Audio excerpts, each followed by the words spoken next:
Hello everyone! Kumusta at magandang araw sa inyong lahat? Welcome back sa ating vlog.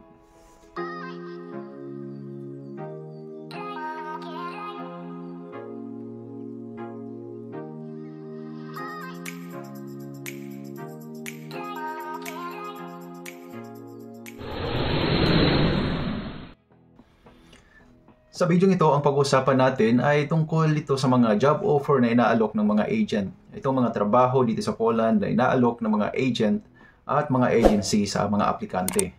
So ano nga ba yung mga posible at mga madalas na trabaho ng mga kababayan natin o ng mga immigrant dito sa Poland? Dito sa Poland, actually, masasabi ko limitado lang yung pwede nating pasukang trabaho. Dahil po yun sa language barrier.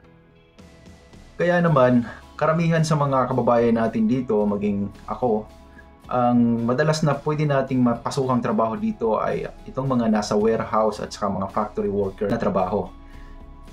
Meron din naman po sa mga hotel and restaurant, but karamihan sa mga posisyon na binibigay sa atin is nasa back of the house or cleaner, yung mga trabaho sa kusina. Dahil po sa language barrier problem. Kaya gustuhin man natin na pumasok sa iba't ibang klase ng trabaho dito ay talagang hindi po pwede.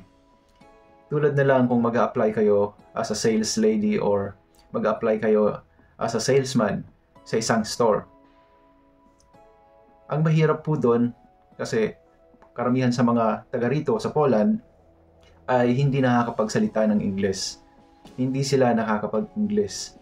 Yung iba naman, may mga mangilan-ngilan na nakakaintindi pero hindi po sila nakakapagsalita. Yun po ang isa sa mga dahilan kung bakit limitado lang ang mga trabaho na pwede nating pasukan dito sa Poland.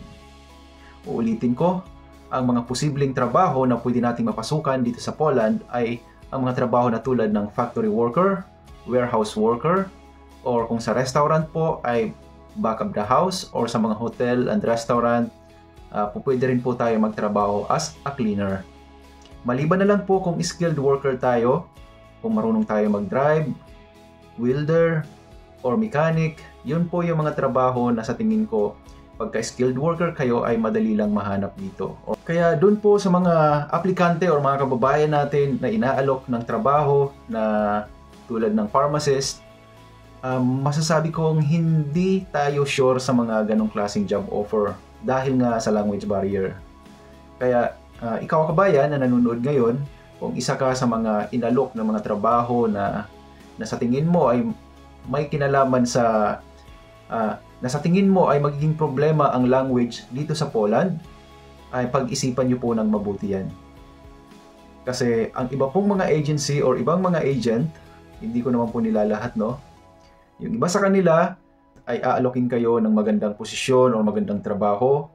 Ngunit ang totoo, pagdating nyo dito sa Poland, ay hindi po ganoon ang trabaho na ibibigay sa inyo. Wala tayong choice kundi tanggapin yung trabaho na available pagdating nyo dito.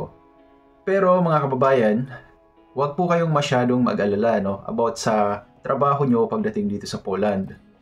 Kasi kung sakasakali naman na hindi nyo magustuhan ng trabaho na papasukan nyo or ibibigay sa inyo pagdating dito sa Poland, ay pwede naman kayong lumipat sa ibang company or ibang agency at maghanap ng mas magandang trabaho. Dito sa Poland, madali lang po lumipat ng trabaho. Para ka lang ding nasa Pinas. Kung tutuusin, mas madali pa nga lumipat ng trabaho dito sa Poland kaysa sa Pinas.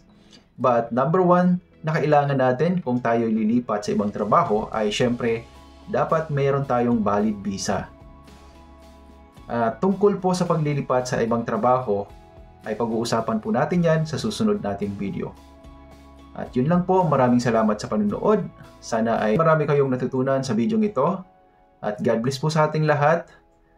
Kita-kita ulit tayo sa susunod na video.